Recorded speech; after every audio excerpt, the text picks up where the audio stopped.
Hey friends, Jeff here with mixpractice.com and missionmusician.com, continuing my 31 tips in 31 days, and let's get to it.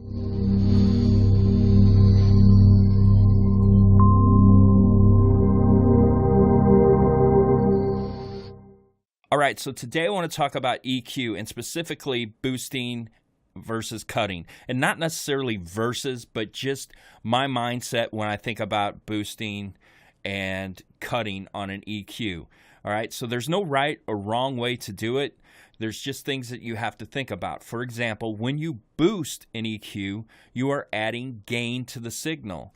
So, in other words, if I come in and I boost something, my input and my output aren't going to match. I'm going to add gain. So I might want to back the output off if I'm boosting a track. All right. So when I think about EQ and when I think about the track that I'm going to EQ, the very first thing that goes through my mind is what sounds bad in this track? What do I want to cut away? Because you'll find a lot of times when you're EQing a track that when you cut something away from it, it reveals the prettiness of the track and you don't necessarily have to boost. Right? So I always start with cutting. If I'm listening to a track, I don't instantly go, oh, it needs more bass, so I'm going to boost the bass. Now, I may end up and boost the bass, but what I'm going to do is get rid of the mud first because it may reveal, a more bassier track once I get rid of the mud, if that makes sense. So I'm going to demonstrate this on a guitar, and it's a guitar DI that I just have Sans amp on, and both these guitars are running to this aux bus here called Glen Guitar, and I'm just going to walk through the steps that I would do to EQ this guitar. Now, for demonstration purposes, and this is very important, I'm in solo mode. When I'm mixing, I am not in solo mode. I do not mix in solo mode simply because I don't know what the right EQ moves are gonna be, right? I don't know. I have nothing to compare it to. But for this video demonstration, we're just gonna try to make these guitars sound better, okay? So let's listen to them.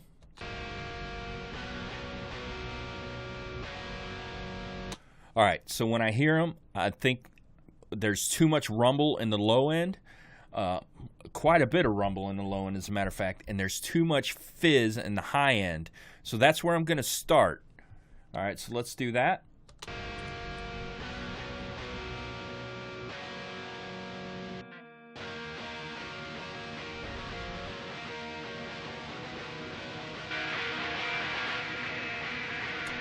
All right, so I'm going to sweep around by boosting a bell and try to find that nasty fizziness.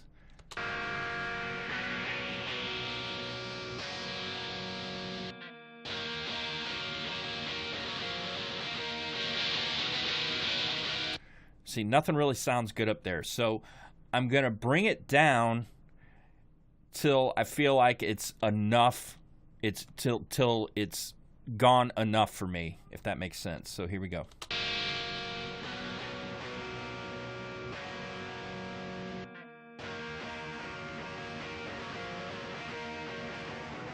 That's too much.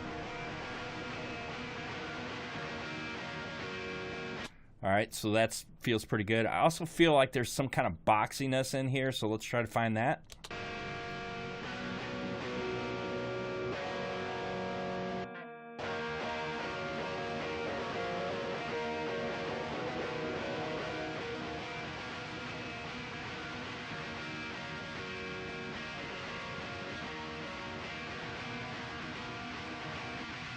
Too much. All right, so that feels good.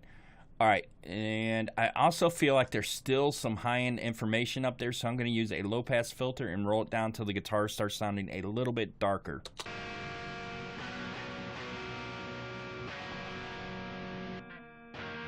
Too much.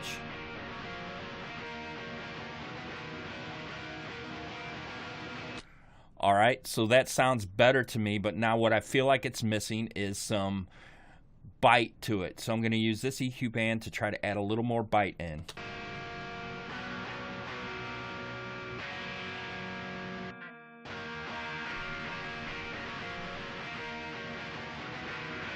Too much. All right, so that feels pretty good to me. Now, I don't know how it's going to sound in the track. This is just video demonstration here.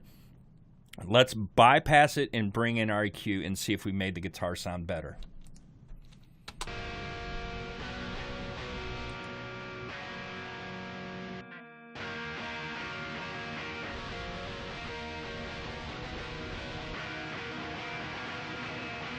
Night and day difference, and in my opinion, to the good.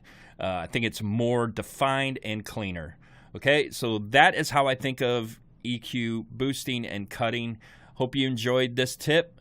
I'll be back tomorrow with another 31 tips in 31 days, and I'll see you then. Subscribe and like if you like these videos. Bye-bye.